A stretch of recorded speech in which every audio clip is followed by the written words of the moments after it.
성경은 우리 성도들을 일컬어서 의인이다 이렇게 부릅니다. 우리가 의인이라는 말은 우리가 아무런 흠도 없고 또 말이나 행동에 있어서 실수가 없는 사람이다 그런 말이 아닙니다. 여전히 우리는 실수가 많습니다. 흠이 많습니다. 말과 행동에 또 실수가 많죠. 그럼에도 불구하고 하나님께서 의인이다라고 이렇게 불러주시는 것은 바로 우리를 보실 때에 우리를 이렇게 직접 보지 아니하시고 예수님을 통하여서 우리를 보시기 때문에 우리를 의인이다라고 불러주십니다. 예수님께서 죄인을 대속하시는 그 십자가의 사건을 치루셨는데 그 사건 속에 저와 여러분이 포함되어 있습니다. 그 대속의 대상에 포함되어 있습니다. 그래서 그 사건을 통하여서 우리를 바라보시니까 이제 우리를 죄인으로 보지 아니하시고 우리를 의인으로 여겨 주시는 것입니다. 오늘 본문의 말씀은 이제 하나님께서 시인을 통하여서 우리에게 주신 말씀인데 이 의인들의 그 삶의 특징이 어떠함에 대해서 말씀해 주고 있습니다. 가정에서 사용하는 전자기기나 전자제품을 이제 사용하다 보면은 저마다의 독특한 기능들이 있지 않습니까? 냉장고는 음식을 보관하는 그런 기능이 있고 청소기는 또 청소하는 그런 기능이 있습니다. 밥솥은 밥을 지어내는 그러한 기능이 있죠. 근데 이제 그러한 제품들을 오래 사용하다 보면은 그 기능이 이제 고장이 나고 부품이 또 이게 닳아서 고장이 날 경우가 있습니다. 그래서 그 제품의 자기만의 독특한 기능을 제대로 해내지 못할 때가 있습니다. 그러면 우리는 생각합니다. 이 기계가 지금 어딘가 문제가 있구나. 어딘가 고장이 났구나. 내가 이것을 다시 AS를 받고 수리를 해서 사용해야 되겠다. 아니면 더 이상 수리하지 못할 상황이 되면 다시 새로운 것으로 구입해야 되겠구나 이런 생각을 갖게 됩니다. 오늘 본문의 말씀에 선포하고 있는 이 의인들의 특징이 바로 하나님께서 저와 여러분들을 의인이라고 불러주셨는데 이 의인의 특징적인 삶의 모습이 저와 여러분의 삶의 모습 가운데 드러나지 않으면 우리도 깨달아야 됩니다. 우리 스스로가 깨달아야 되죠. 바로 나도 지금 뭔가 문제가 있구나. 나의 어떤 인생의 어디인가에 지금 고장이 났구나. 다시 고침을 받아야 되겠구나. AS를 받아야 되겠구나. 그렇게 생각하는 것이 당연한 것이죠. 고장이 났는데도 문제가 있는데도 그대로 사용하는 기계는 없습니다. 그렇듯이 고장이 난 인생, 문제가 있는 인생은요. 다시 고침을 받아야 되는 것입니다. 그러려면 우리가 이제 의인들이 가지고 있는 특징이 뭔가, 삶의 특징이 무엇인지 알아야 되지 않겠습니까? 그 삶의 특징이 내 삶 가운데 나타나는지 나타나지 않는지를 우리가 살피기 위해서는 성경이 우리에게 말하고 있는 그 의인들의 삶의 특징이 무엇인지를 잘 알고 그럴 때 여러분 우리가 우리 자신의 삶을 이렇게 문제가 있구나, 고장이 났구나 평가할 수 있는 겁니다. 그래서 오늘 우리가 이 본문의 말씀을 통해서 성경이 우리에게 가르쳐주는 의인의 그 삶의 특징을 살펴보기를 원합니다. 첫 번째는요, 의인은요 주의 집에 거하는 자들이다 이렇게 말하고 있습니다. 여기서 주의 집은 구약의 성전을 이야기하죠. 성전에 거한다라는 말은 성전에서 눌러 앉아서 거기에 산다라는 말이 아니라 성전 중심의 삶을 살아가는 사람이다. 의인은 하나님께서 의인이라고 부르는 사람은요 성전 중심의 삶을 살아가는 사람을 말합니다. 지금 시대로 표현하면요 주일 성수를 잘하고 예배를 귀하게 여기는 삶을 살아가는 사람, 그 사람이 주의 집에 거하는 삶을 살아가는 사람입니다. 의인된 삶의 특징을 그대로 드러내는 사람이다라는 것이죠. 오늘 시편 92편은 그 앞에 여러분 시편 92편을 시작을 보게 되면 그 표제에 의해 이렇게 되어 있습니다. 안식일에 찬송시 이렇게 표현되어 있습니다. 이 시는 안식일에 부르는 찬송입니다. 안식일이 되면 이제 오늘날 주일이 되면 성도들이 주의 전으로 나오지 않습니까? 안식일이 되면 성전으로 나아갑니다.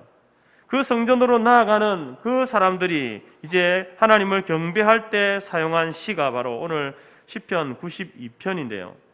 바로 그들이 하나님 앞에 부른 노래, 하나님 앞에 고백한 그 신앙 고백의 내용이 된다라는 것입니다. 그리고 시편 68편 3절에서는 그 의인들이 하나님 앞에 주의 전에 나올 때에 그들은 기뻐하며 하나님 앞에 뛰놀며 기뻐하고 즐거워할지어다 이렇게 노래하고 있습니다. 하나님 앞에 나올 때에, 주의 전에 나올 때에, 주일에 몸된 교회로 나와서 예배드리는 사람들은요, 하나님 앞에 나오면서 기뻐하며 하나님 앞에 뛰놀고 즐거워하는 그러한 자세가 특징이 있다라는 것이죠. 여러분, 이러한 모습들이 바로 의인의 모습이다라는 거예요. 예배에 나온, 하나님 앞에 나온 성도들의 모습이다라는 것입니다. 왜냐하면 하나님께서 이것을 기뻐하시거든요. 우리가 하나님 앞에 나오면서 기뻐하고 즐거워하고 춤추며 하나님 앞에 즐거워하는 것, 그 자체를 하나님이 또한 기뻐하십니다. 때문에 여러분, 당연히 의인은 주의 집에 거하면서 하나님을 예배하는 일, 그것을 가장 귀하게 여기는 삶을 살아야 된다라는 것입니다. 여러분, 이러한 삶의 특징이 바로 의인된 우리 모든 성도들의 삶의 특징이 될 수 있기를 바랍니다.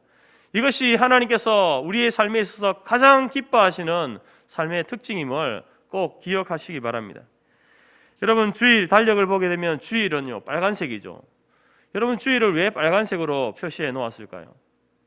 단순히 여러분 구분하기 쉬우라고 표시해 놓은 것은 아닙니다. 바로 이 주일은 주님의 피로 죄의 씻음을 받은 날, 우리가 영적으로 다시 태어난 날, 거듭난 날이기 때문에 그것을 빨간색으로 표현한 겁니다.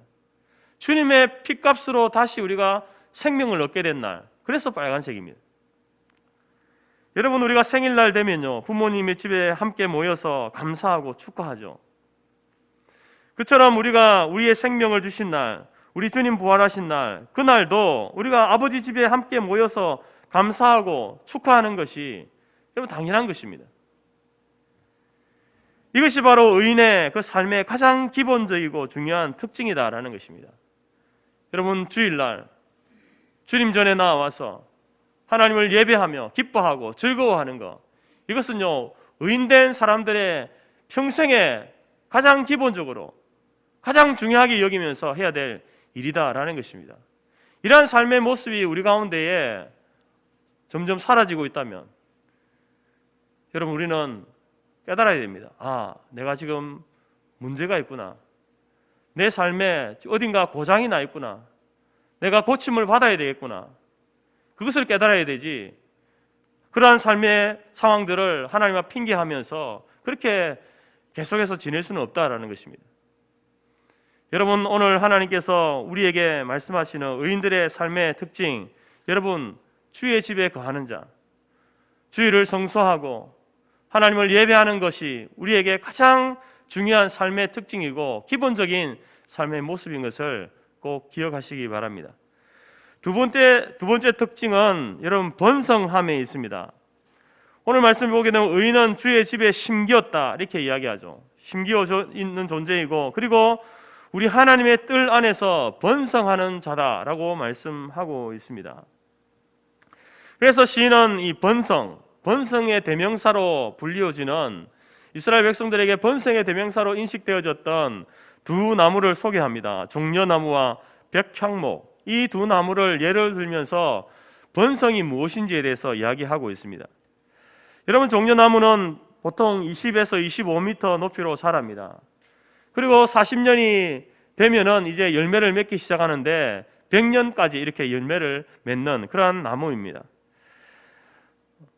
이스라엘에 가면은 이제 이 거리마다 대추 야자나무가 있는데 그 대추 야자나무도 종려나무의 일종입니다.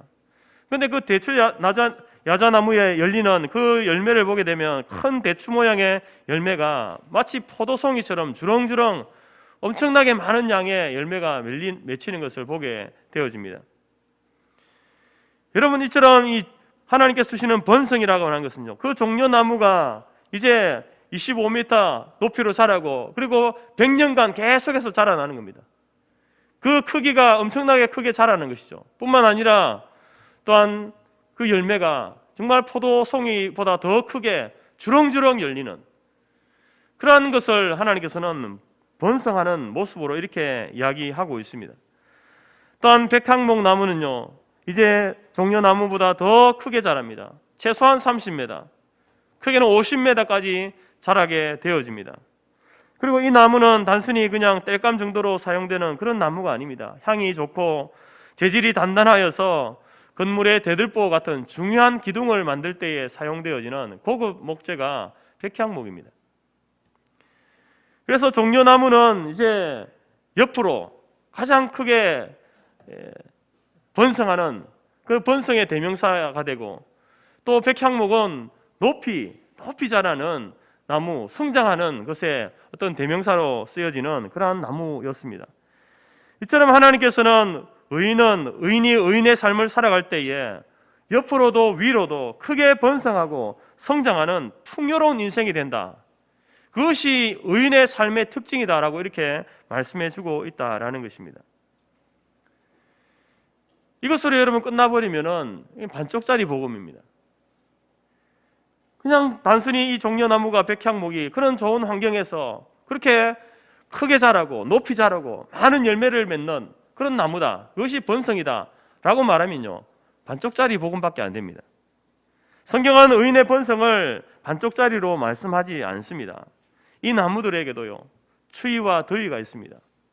그리고 그 추위와 더위를 잘 견딜 때에 그렇게 자라는 겁니다. 그런 열매를 맺는다라는 것입니다. 백향목은 사시사철 흰눈이 덮여 있는 1500m, 2000m의 그 고지, 레바논의 그 산맥, 그 높은 고지대에서 자라게 되죠. 그래서 늘 찬바람을 맞습니다. 풍설을 견디면서 자라게 됩니다. 그러면서도 그것을 잘 견뎌서 곧고 큰 나무로 이렇게 자라게 된다라는 것입니다. 성경이 말하는 의인의 번성은요, 그냥 만사형통이 아닙니다. 아무런 문제 없이, 아무런 환난이나 고난 없이 그렇게 하나님 주시는 복을 누리는 그것을 번성이다라고 말하지 않습니다. 반드시 여러분, 성도의 번성에는요, 의인의 번성에는 고난이 있습니다. 환난이 있습니다. 눈물과 사망의 음침한 골짜기로 내려가야 할 때가 반드시 있다라는 것입니다. 그것을 잘 견디고 인내할 때에 하나님께 주시는 그 힘과 능력으로 그것을 이겨낼 때에 여러분, 참된 의인의 번성이 따르게 된다라는 것이죠. 이 백향목과 종려나무가 그들의 그 모진 고난과 고통과 그 추위와 더위를 잘 견디고 이겨낼 때에 크게 자라는 것이죠. 풍성한 열매를 맺는 것입니다. 그 추위에 지게 되면, 그 더위에 지게 되면 어떻게 되겠습니까? 그 나무는 잘 자라지 못합니다. 열매를 맺지 못한다라는 것입니다. 그 시험을 견디고 이겨낼 때에 번성과 성장의 열매가 있는 것이지, 그렇지 못하면 종려나무와 백향목의 번성, 성장은요, 한낱 그냥 허황된 꿈에 불과한 것입니다. 여러분, 우리는 흔히 백향목 같은 성도라는 말을 씁니다. 굉장히 이제 그 사람을 축복하면서 하는 말이지 않습니까? 백향목 같은 성도가 되십시오. 굉장히 축복하는 말인데, 그것은 여러분, 세상의 시련과 유혹에도 굴하지 않고 하나님의 자녀답게 곧고 바르게 살아가는 사람, 그 사람을 여러분 백향목 같은 성도라고 합니다. 그 단순히 그 결과만 보면서 그 나무가 그렇게 크게 자라고 그 풍성한 열매를 맺는 그 현상만 바라보고 백향목 같은 성도라고 말하지 않습니다. 그 뒤에 숨겨진, 그 안에 숨겨진 고난과 환난 가운데서도, 그 추위와 더위 가운데서도 인내하고 견디고 그것을 능히 이겨내면서 견뎌내면서 나아왔기 때문에 그리스도인으로서 성도로서의 그 삶의 아름다운 특징을 드러내면서 나아왔기 때문에 그런 사람을 이끌어서 백향목 같은 성도다라고 이렇게 말하는 것입니다. 이러한 사람이 참으로 오늘 이 백향목과 또 종려나무를 통해서 보여주시는 그 번성과 성장의 복을 누리게 된다라는 것입니다. 사도행전에서는 이러한 복을요, 이렇게 표현합니다. 날마다 더하여 간다, 이렇게 표현합니다. 이 번성이라는 이 표현을요, 날마다 더하여 간다. 초대교회 성도들은 사도들의 가르침대로 그들은 예배 중심의 삶을 살았습니다. 성도와 성도 간에 서로 사랑하며 교제하는 그 아름다운 교제의 삶을 살았습니다. 또한 자신의 것을 내어놓아서 어렵고 힘든 사람들을 돕는 구제의 삶을 살았습니다. 의인의 삶의 모습을 그대로 가지고 살았습니다. 그렇게 살아가니까 초대교회 가운데에 구원받는 사람이 날마다 더해갔다 이렇게 표현합니다. 성도들이 성도답게 살고 의인들의 그 삶의 특징을 드러내면서 사니까 교회에 날마다 사람들이 더해져 갔다라는 겁니다. 그것이 여러분 교회에 주시는 번성이었다라는 것이죠. 여러분 교회의 번성의 중심에는요 사람이 있는 겁니다. 우리가 교회가 성장한다, 번성한다 하면은 교회가 땅이 많아지고 건물이 커지는 그것을 생각할 때가 많습니다. 교회가 발전한다, 성장한다. 그러나 여러분 교회의 번성에는요 사람이 있습니다. 구원받는 사람이 더해져가는 그것이 교회의 번성이고 교회의 성장인 겁니다. 구원받은 그 사람이 날마다 주의 말씀을 통해서 그들의 신앙과 인격이 자라가는 그것이 여러분 번성이고 성장이다라는 것입니다. 그래서 교회는 믿음의 자녀들이 많이 출생되는 곳이 되어야 됩니다. 자연적 출생이 많아야 됩니다. 그리고 그 자녀들이 교회를 떠나지 않고 어려서부터 말씀을 배우고 구원의 확신을 가지며 또 그 교회에 정말로 그 백향목 같은 성도로 일꾼으로 세워지는 그러한 곳이 교회가 되어져야 합니다. 뿐만 아니라 교회 밖의 사람들에게도 복음을 전하고 그들이 복음을 듣고 교회 안으로 들어와서 믿음의 자녀가 되는 일이 일상이 되는 그것이 교회가 되어야 됩니다. 그런 교회가 번성하는 교회입니다. 그런 교회가 하나님 주시는 성장의 복을 누리고 있는 교회다라는 것입니다. 사랑하는 성도 여러분, 오늘 우리 성토교회가 바로 이러한 성장과 번성의 복을 누리는 교회가 되기를 간절히 바랍니다. 2022년이 바로 그런 해가 될 수 있기를 간절히 바라서 그래서 여러분 이 표를 흥왕하여 가는 교회, 이 흥왕이라는 이 단어가 번성이라는 말이거든요. 날마다 그 구원받는 사람의 수가 더하여져 가는 그 의미가 흥왕이라는 말입니다. 그래서 여러분 흥왕하여 가는 교회 이 표를 오늘 여러분에게 제시하면서 목회 방향을 여러분들에게 말씀을 드리고자 합니다. 2019년 12월부터 시작되어진 이 코비드19 그래서 2020년과 2021년 2년간 여러분 이 코로나로 인하여서 전 세계가 멈춤의 상태가 되었습니다. 교회도 예외는 아니었습니다. 비대면 예배라는 그러한 신조어가 만들어졌고 또 대면 예배라 할지라도 이제 예배 위에 소그룹 모임, 전도, 성경 공부 이런 다른 행사들을 할 수 없는 그 교회 모든 활동들이 정지 상태가 되어져 버렸습니다. 저는 그 2년을 비자발적으로 혹은 자발적으로 잃어버린 시간이다라고 이렇게 표현하고 싶습니다. 외부 환경 때문에 우리가 그것을 잃어버렸고 또 우리 스스로가 그것을 잃어버린 시간이에요. 2년은 잃어버린 시간입니다. 여러분 어떤 사람에게는 그 시간이 그렇게 긴 시간은 아닐 수 있습니다. 특별히 우리 나이 많으신 분들에게는 2년 내가 80년 살아왔는데 그 2년 그렇게 생각할 수 있습니다. 그러나 그 영향력은요, 그 시간은 무시하지 못할 시간입니다. 저의 기울지는 모르겠지만 목회적 판단으로 볼 때에 우리 개인이나 교회적으로 예배 외의 모든 활동이 중단되었기 때문에 그동안의 모든 것들이 다시 초기화되어진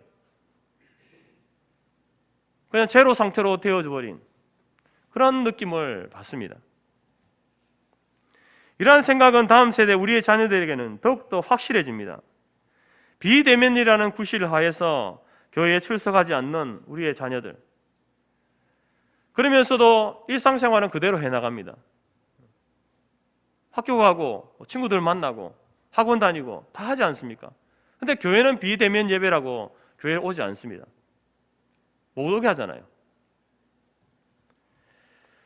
여러분 그러한 자녀들에게 과연 그들에게는 교회가 어떤 곳일까요?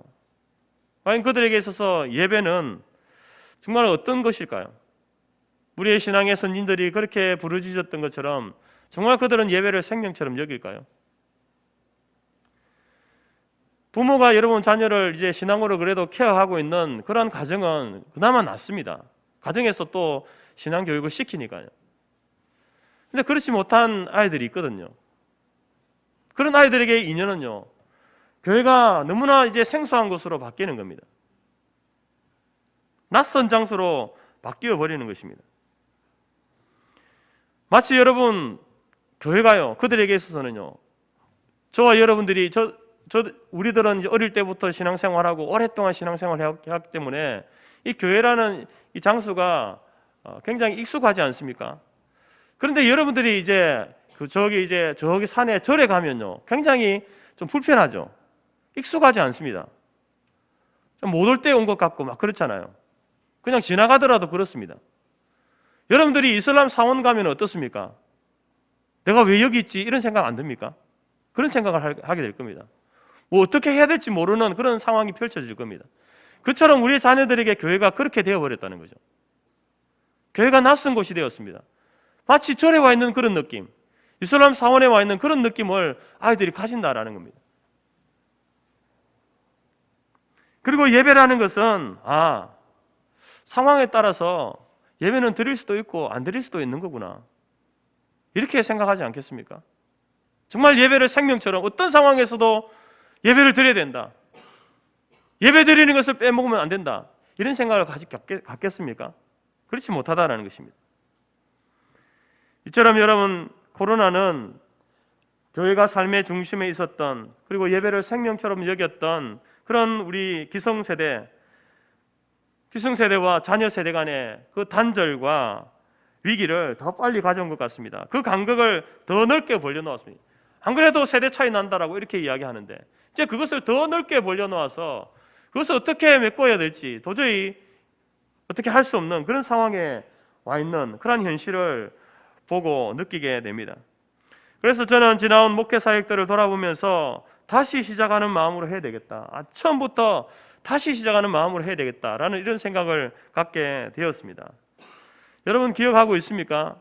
매해마다 이제 교회 표를 여러분에게 제시하고 또 여러 가지 이제 실천 사항들을 여러분에게 제시했는데, 2018년 표가 뭔지 기억하십니까? 다음 세대를 준비하는 교회. 2019년 표 여러분 기억하십니까? 전도를 사명으로 삼는 교회. 2020년 표를 기억하십니까? 빛으로 소금으로 사는 교회. 2021년 하나님을 대면하는 교회. 여러분, 이러한 이 표들을 다시 한번 되새기면서 이러한 사역들이, 이 표가 그냥 이렇게 여러분들에게 단순히 제시하기 위해서 드린 것이 아니라 이 모든 일들이 교회라면 반드시 해야 되는 사역들입니다. 교회의 본질적인 사명을 담고 있는 표들입니다. 그래서 어느 것 하나 중요하지 않은 것이 없기 때문에 2022년 표를 이렇게 정했습니다. 다시 더 새롭게 흥왕하여 가는 교회로 이렇게 정한 겁니다. 그러면서 이제 우리가 이 2022년 우리가 기억하고 우리가 집중해야 될 사역에 대해서 이 다시 더 새롭게라는 이 세 단어를 통해서 이제 말씀을 드리고자 합니다. 우리가 다시 해야 될 사역은요, 바로 다음 세대에 관련된 사역입니다. 유치부와 초등부 예배는 이제 함께 드리게 됩니다. 올해부터는 함께 드리면서 분반 공부는 나누어서 실시를 하게 됩니다.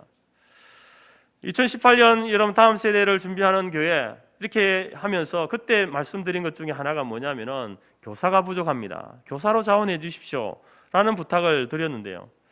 근데 이제 3년이 지나고 4년째 들어서는데 여러분, 우리 교회 다음 세대 교사들이 많이 늘었을까요? 그렇지 못합니다. 오히려 줄었습니다.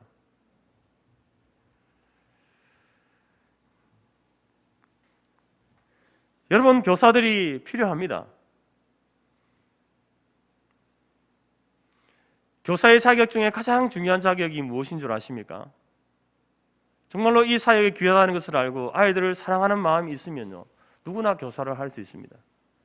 그 다음 것들은요, 교사를 하면서 배워가면 되는 거예요. 그래서 저는 우리 성터교회에서 물론 지금 하고 있는 분들이 열심히 하고 있지만 또 나이 드신 분들은 나이 드신 분들대로 여러분 그 역할들이 있거든요. 아이들을 사랑하는 마음, 손자 손녀를 사랑하는 마음, 우리 자녀를 사랑하는 마음, 다음 세대를 정말 이렇게 키우지 않으면 이 교회가 이제 역사 속에서 사라질 수도 있겠다, 그런 위기감을 가지고 있다면 여러분 교사로 헌신하시기 바랍니다.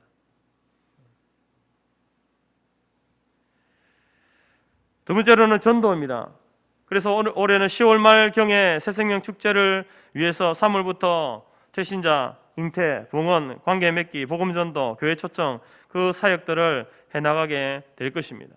모든 성도들이 영혼 구원하는 이 일에 다시 한번 열심을 내는 한 해가 될 수 있기를 바랍니다. 그리고 세 번째로는 빛과 소금의 사역입니다. 이 일은요, 교회라면 해도 되고 안 해도 되는 그런 사역이 아닙니다. 반드시 해야 되는 일입니다. 그때도 제가 말씀드렸습니다. 이 사역을 하지 않으면 십자가 떼버려야 된다고. 십자가 달고 있을 이유가 없습니다.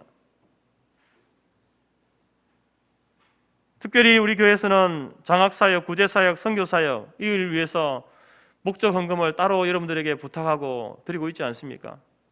코로나 이 상황에 이제 여러 가지 어려운 형편 가운데 있어서 이러한 사역들이 줄어들었는데 다시 여러분이 주머니를 열어서 장학사역, 장학헌금, 구제사역, 구제헌금, 선교사역, 선교헌금 여러분 다시 시작하시기 바랍니다. 교회는 반드시 해야 되고 성도라면 반드시 해야 될 일들이고 사역입니다. 그리고 네 번째로는 예배입니다. 예배는 생명입니다. 각 기관이, 각 다음 세대가, 모든 선교회가 공적 예배를 강조하고 중시하시기 바랍니다. 신앙생활의 기본은요, 주일 출석입니다. 주일 성수입니다. 예배에 출석하지 않으면서 신앙생활을 한다는 것은 거짓말입니다. 어떻게 예배도 안 드리면서 신앙생활을 한다고 말할 수 있습니까? 공적 예배를 중요하게 여기게 됩니다.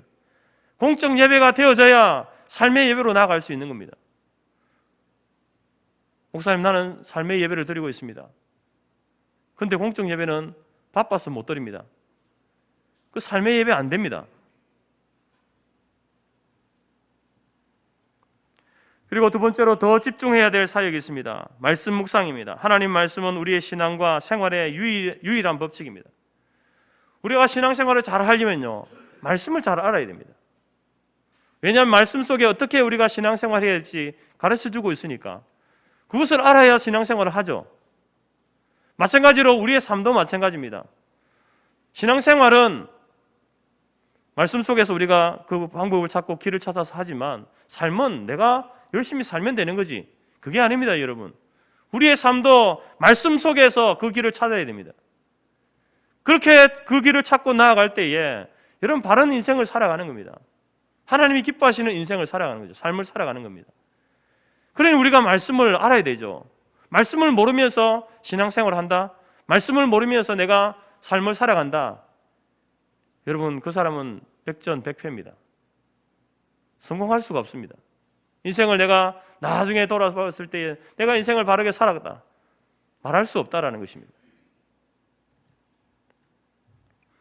여러분, 우리가 이 땅을 살아갈 때에 우리의 세계관은요, 기독교적인 세계관, 성경적인 세계관을 가지고 살아야 됩니다. 생각하고 판단하고 선택하고 행동하는 것이, 그 기준이 어디서부터 나와야 되는가? 성경에서 나와야 되는 겁니다. 하나님 말씀 속에서 그것을 찾아야 된다는 겁니다. 그렇지 않고 그냥 뉴스에서 이야기하는 거, 학교에서 배운 거, 세상 철학이 이야기하는 그런 어떤 것들로 여러분의 삶을 이끌어가게 되면요, 그 사람은 성경적인 사람이다 말할 수 없습니다. 그리스도인이다 말할 수 없습니다. 그리스도인은 누굽니까? 그리스도에게 속한 사람, 그리스도께서 말씀하시고 그리스도께서 살아가셨던 그 삶의 모습을 따라가는 사람, 그게 그리스도인이거든요. 그런데 그게 아닌 세상 속에서 가르쳐주고 있는, 세상의 철학이 이야기하고 있는, 그냥 많은 사람들이 뉴스에서 이야기하고 있는 그대로 따라가면요, 그 사람은 그리스도인이 아닙니다. 그 세상인인 거예요. 세상인.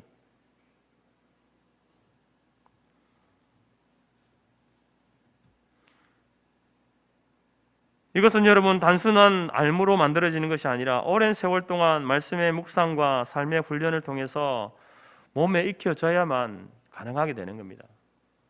그래서 여러분 이 한 해 더 말씀에 집중하시기 바랍니다. 두 번째로는 말씀 훈련입니다. 말씀 훈련과 말씀 묵상은 다른 겁니다. 말씀 훈련이 바탕이 되어질 때에 말씀 묵상이 바르게 될 수 있습니다. 말씀 훈련을 하지 않고 말씀 묵상을 하면요, 자기 마음대로 성경을 해석하게 되는 거예요. 자기가 생각하는 대로 그냥 해석하는 겁니다. 자기가 원하는 대로 해석하는 거죠. 그러면요, 그렇게 하면 이상한 기독교가 생기는 겁니다. 이상한 성도가 생기는 거예요. 같은 말씀을 보는데도 자기 마음대로 적응하고 자기 마음대로 해석하고 살아가면요, 거기에서 여러분 이단이 생기고 사이비가 생기는 겁니다. 말씀 훈련을 통하여서 성경의 전체적인 어떤 맥락을 이해하고 그 단어와 그 구절의 의미를 이해하고 성경의 교리들을 분명하게 배울 때에 여러분 바른 말씀 묵상이 되는 것이죠. 말씀 적용이 된다라는 겁니다. 그래서 여러분 올 한 해 더 말씀 훈련에 열심을 내시기 바랍니다. 세 번째로는 새가족 사역입니다. 이제 전도를 통해서 새가족이 교회에 들어오게 되면요, 교회는 생기가 돕니다. 한 집안에 아이가 새로 태어나면 어떻습니까? 그 아이 하나 때문에 웃음꽃이 피어나는 것처럼 교회도 새로운 생명이 들어오면요, 새 생명이 들어오면 활력이 생기는 겁니다. 그래서 그 일을 위해서 이제 우리가 전도를 하고 또 이제 그를 양육해야 되니까, 말씀으로 키워야 되니까 새가족 사역을 합니다. 근데 이 새가족 사역은요, 새가족 팀만 하는 것이 아니라 모든 성도가 다 함께 해야 되는 거예요. 교회 처음 왔는데 전도를 받고 교회를 왔습니다. 그런데 그 교회에 와보니까 모든 성도들이 자기를 반겨주고 환영해주고 관심을 가져주고 하면, 아, 내가 이 교회에 오니까 나를 환영해 주는구나, 나를 반겨주는구나, 이런 느낌을 받으면요, 그 사람이 그 교회에 정착할 확률이 높습니다. 그렇지 않고 새가족만 열심히 하고 있는데 다른 사람들은 그냥 그 사람들이 왔는지 갔는지도 모르고 오면 곁눈질 하고 왜 왔는지 그런 눈짓으로 보고, 그렇게 되면요, 그 사람은 교회에 정착할 확률이 없습니다. 우리가 말은 안 하지만 그 사람들을 왜 왔어 교회? 다른 교회 가지, 이렇게 말하는 것과 똑같다는 겁니다. 여러분, 새가족 사역은 너무나 중요한 사역입니다. 새가족 팀이 열심히 사역하지만 모든 성도들이 새가족 팀이라는 그런 마음을 가지고 그 새가족 온 사람들을 환영하고 축복하고 관심을 가지고 인사하고 하는 그러한 모습들을 보일 때에 여러분 새가족 사역이 더욱더 많은 영혼들이 또 교회에 정착해 되어지는 그러한 사역이 되게 될 줄로 믿습니다. 세 번째로 새롭게 해야 될 사역은요, 이제 목회자가 이동되어집니다. 우리 지난주에 인사했던 것처럼 우리 성현순 전도사님이 사임하시고 유치부와 초등부 이제 박창근 교육전도사가 겸임하게 됩니다. 또 이제 박 전도사와 송경환 강도사님이 2월에 실시하는 노예 전도사고시 목사고시에 이제 통과되게 되면 이번 노예 때에 이제 박창근 전도사로 또 송경환 목사로 이제 교회 임직하면서 새롭게 사역하게 될 것입니다. 그리고 두 번째로는 소그룹 사역입니다. 올해는 소그룹 사역의 원년으로 삼으려고 합니다. 본격적인 소그룹 사역은 준비된 리더를 통해서 이제 되어지는데, 그래서 먼저 여성 그룹과 남성 그룹으로 나누어서 리더 훈련을 실시하고 준비되면 새롭게 소그룹 사역을 확대하여 나갈 계획입니다. 세 번째로 재직 훈련입니다. 비정기적인 훈련으로서 교회의 재직으로서 감당해야 될 책무에 대해서 나누고 또 교회의 실질적인 일꾼으로 자리매김하여 그다음 교회를 위해 헌신하고 수고하신 시니어 세대들의 짐을 덜어드릴 수 있도록 하겠습니다. 마지막으로 네 번째, 국가를 위한 기도입니다. 재건교회는 매주일마다 국가를 위한 그런 따로 시간을 가졌던 전통이 있습니다. 그렇지만 이제 그것이 주일 예배 후에 또 다른 예배의 형식으로 드려지는 그것 때문에, 어떤 시간의 효율성 문제 때문에 점점 사라져 갔습니다. 하지만 기존의 예배 시간 속에 다시 새롭게 잘 적용한다면 국가적으로나 개인적으로 유익한 시간이 될 거라고 생각합니다. 따라서 매주마다 설교 후에, 기존에는 설교자가 이렇게 기도하고 마쳤지만 이제는 설교 후에 기도를 설교자와 회중이 함께 합심하여 기도하는 시간을 갈 때 그때 말씀을 선포한 말씀을 가지고 그리고 국가와 민족을 위해서 함께 통성으로 기도한 후에 축도로 예배를 마치는 그러한 시간을 갖도록 하겠습니다. 이처럼 우리가 다시 더 새롭게 이제 2022년 우리에게 맡겨진 사역들을 감당해 나가게 될 것입니다. 우리는 지난 2년간 코로나로 인해서 가정과 직장과 자녀 교육, 우리의 신앙생활에 참으로 많은 어려움이 있었습니다. 그러나 이제는 다시 시작한다는 마음으로 우리의 신앙과 사역에 더 집중한다는 마음으로 그리고 새롭게 되어질 교회 사역과 훈련에 적극적으로 동참하여 다시 더 새로운 교회로 만들어 나가는 귀한 한 해가 될 수 있기를 간절히 바랍니다. 이런 우리 모두의 노력과 헌신, 그것이 더해져야 하는 일입니다. 하지만 그에 못지않게 그보다 훨씬 더 중요한 것은 바로 성령의 도우심이 필요하다라는 것입니다. 하나님의 도우심이 필요한 일입니다. 우리의 삶의 모든 상황들이 이렇게 교회를 바르게 세워가는 일에 도움이 될 수 있도록 우리의 삶을 하나님께서 도우시도록 기도해야 되는 겁니다. 나의 건강의 문제나 우리 가정의 경제적인 문제, 자녀 교육의 문제, 이러한 문제들이 하나님의 사역을 감당하는데 걸림돌이 되지 않도록 하나님 도와주십시오. 나의 건강 지켜주시고 우리 가정을 붙들어 주시고 우리의 자녀들을 믿음 안에 잘 세워져 갈 수 있도록 내가 이러한 일들에 힘을 쏟고 나의 힘이 분산되어져서 하나님께서 맡기신 이 사역들을 감당하는 일에 어려움을 겪지 않도록 하나님 도와주십시오. 그렇게 여러분 기도하셔야 한다라는 겁니다. 그렇게 기도하게 될 때에 그 모든 것들은 걸림돌이 되는 것이 아니라 오히려 우리가 하나님을 향해서 더욱 충성하고 헌신할 수 있도록 다시 더 새롭게 우리를 성숙시키고 성장케 되어지는 귀한 한 해가 될 줄로 믿습니다. 이렇게 우리 모두가 하나님의 집에 심겨진 종려나무와 백향목처럼 예배 중심의 삶을 살아가고 또 우리를 막아서는 여러 가지 환난과 고난 속에서도 그것을 끝까지 견디고 싸워 이기게 된다면 하나님께서는 우리 가정과 우리 교회의 번성과 성장에 놀라운 복을 허락해 주실 줄 믿습니다. 여러분, 이 시간 2022년 표 다시 더 새롭게 흥왕하여 가는 교회, 올해도 하나님의 도우심과 그리고 하나님의 능력으로 말미암아 우리가 다시 더 새롭게 흥왕해져가는 그러한 우리 개인, 우리 가정, 우리 교회가 되어지기를 주님의 이름으로 간절히 축복합니다. 기도하겠습니다. 하나님 감사합니다.